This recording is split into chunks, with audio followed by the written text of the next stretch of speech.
अरे कमी वापर पण अस्सल वापर। MDH काश्मीरी लाल मिरची पावडर।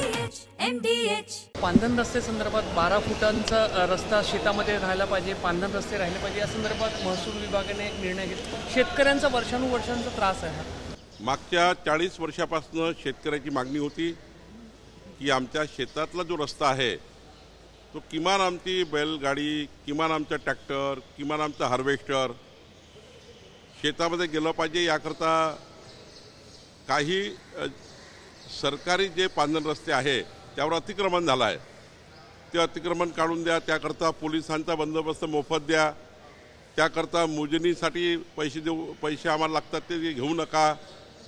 सोबतच शेतकऱ्याची मागणी अशी होती की हे जे काही रस्ते हे दाखवले गेले नाही आहे रेकॉर्डवर, ते रेकॉर्डवर आणा, त्याला क्रमांक द्या, पांधन रस्त्याला क्रमांक द्या, शिवपांधनला क्रमांक द्या। या साऱ्या मागण्या जे शेतकऱ्यांनी शेतपांधन रस्त्याबद्दलच्या केलेल्या सर्व मागण्या जे राज्य शासनाकडनं त्यांना अपेक्षित निर्णय घ्यायचे होते ते आता पूर्ण घेतलेले आहे आणि पुढचा काळ आता इम्प्लिमेंटेशनचा आहे।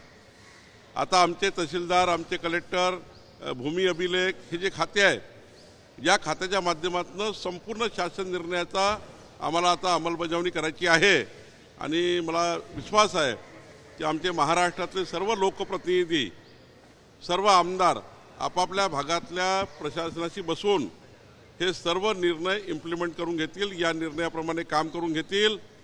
जसं मी अभिमानाने सांगतो की औस्याचे आमदार अभिमन्यू पवार यांनी यामध्ये खूप चांगलं काम केलं, अनेक आमदारांनी चांगलं काम केलं आहे।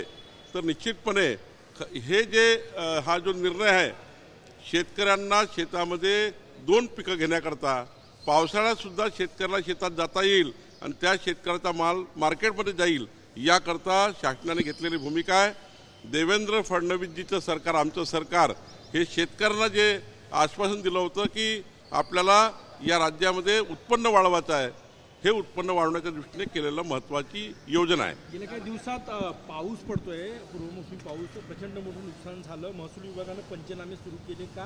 नुकसान भरपाईचा अहवाल केला? माननीय मुख्यमंत्र्यांनी नुकसान भरपाईच्या पंचनाम्याचे आदेश दिले आहे। मी सुद्धा काल सर्व जिल्हाधिकाऱ्यांची व्हिडिओ कॉन्फरन्स घेतली आहे। महसूल विभागातर्फे सर्व नुकसान भरपाईचे पंचनामे होऊन लवकरच ते मदत पुनर्वसनकडे जातील आणि शेतकऱ्याला नुकसान भरपाई मिळेल।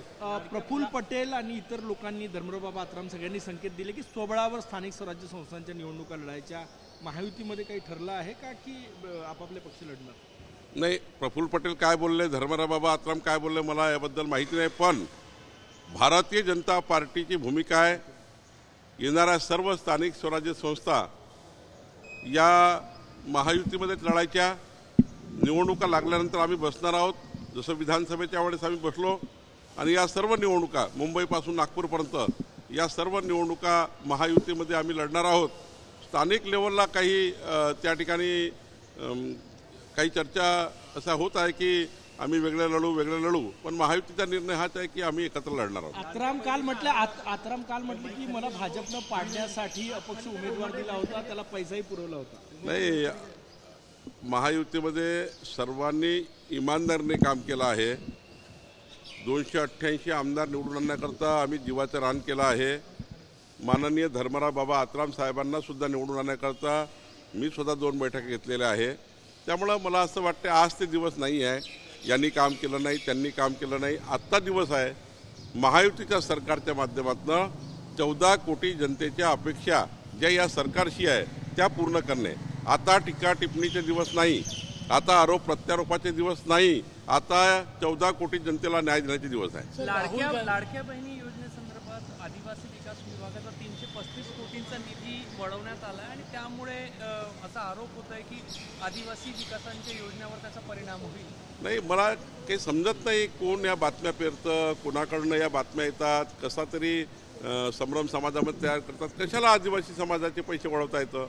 लाडक्या बहिणींचे जे योजनेचं बजेट हेड वेगळं आहे, आदिवासी समाजाच्या योजनाचं बजेट हेड वेगळं आहे, सामाजिक न्यायाचं वेगळं आहे। इकडनं तिकडं करता येत नाही आणि त्यामुळं लाडक्या बहिणीचं वेगळंच बजेट आहे सरकारमध्ये। त्यामुळं मला असं वाटतं हे खोटारडेपणा आहे. हा नुसता त्या ठिकाणी काहीतरी बातम्या देऊन समाजामध्ये सरकारचं नाव बदनाम करण्यासाठी केलेलं कारस्थान आहे. राहुल गांधी लगातार सवाल उठा रहे हैं, सरकार से सवाल पूछ रहे हैं कि पाकिस्तान के साथ जो कॉन्फ्लिक्ट हुआ उसमें कितना नुकसान हुआ. एक और ये है, और दूसरे उनके भी कुछ सांसद सरकार के साथ है जो डेलीगेशन में गए हैं. देखिए, राहुल गांधी को एक तो कुछ समझता नहीं है और वो पढ़ाई करते नहीं, सीखने की आदत नहीं है. नहीं समझे तो सीख ले. अब उनका एक यहाँ का कद्दावर नेता है कांग्रेस का, वो बोलता है वो 15,000 का ड्रोन था. अब मुझे समझता नहीं इन लोग क्या हुआ है. राहुल गांधी थोड़ा समझ ले. वो देश को नहीं समझ पाए तो क्या परराष्ट्र मंत्रालय की जो बात कही आज उन्होंने कि एनडीए सरकार जो हमारी मोदी सरकार परराष्ट्र मंत्रालय में फेलोर हो गई. अब बताइए कि परराष्ट्र मंत्री फेलोर है, सब सरकार फेलोर है, और राहुल गांधी को विदेश में जाकर 2-2 महीने रहना है साल में. वो अभी नीति सिखा रहे मोदी जी को. मोदी जी ने तो दहशतवाद के खिलाफ कैसी लड़ाई लड़ी जाती है, मोदी जी ने दहशतवाद के खिलाफ कैसी लड़ाई लड़ी जाती है, सैनिक कैसे लड़ाई लड़ते हैं हमारे भारत के, ये पूरे विश्व को साथ में लेने के लिए प्रयास कर रहे हैं. और पूरे विश्व में अलग अलग पार्टी के सांसद जाकर भारत देश ने किस प्रकार से हमारे देश को दहशतवाद के खिलाफ लड़ाई चालू किया है, आप भी हमारे साथ आ जाओ, इसके लिए पूरा प्रयास मोदी जी कर रहे हैं. और राहुल गांधी बोलते हैं परराष्ट्र धोरण नहीं समझता है. यही तो धोरण है कि पूरे विश्व को साथ में ले, पूरे विश्व में को साथ में लेकर आगे जाए. यही मोदी जी का वह सोच है कि ये भेजा क्यों है इन लोगों को, सांसदों को अलग अलग पार्टी के पूरे विश्व में क्यों भेजा है कि इस दहशतवाद के खिलाफ लड़ाई हमने चालू की है. दहशतवाद को हम युद्ध समझेंगे, और युद्ध जब समझेंगे तो सब लोग भी साथ में आना चाहिए. यही परराष्ट्र धोरण होता है, यही परराष्ट्र नीति होती है. चुनाव आयोग ने बड़ा ऐलान किया है कि चुनाव के दिन मतदाताओं के मोबाइल रखने के लिए सुविधा करेगी. हाँ, वो तो मैं जब चुनाव आयोग से मिला था, केंद्रीय चुनाव आयोग से किरीट सोमैया जी हम सब मिले थे.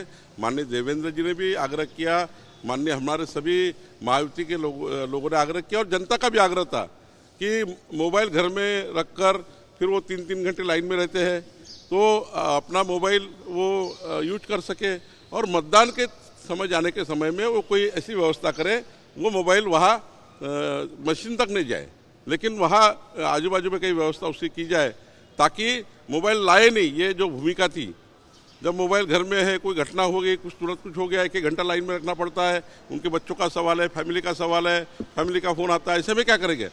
मतदान करते समय मोबाइल नहीं होना चाहिए, बात सही है, लेकिन मोबाइल ही नहीं होना चाहिए, कम्युनिकेशन की सिस्टम ही नहीं होना चाहिए, ये बात गलत है.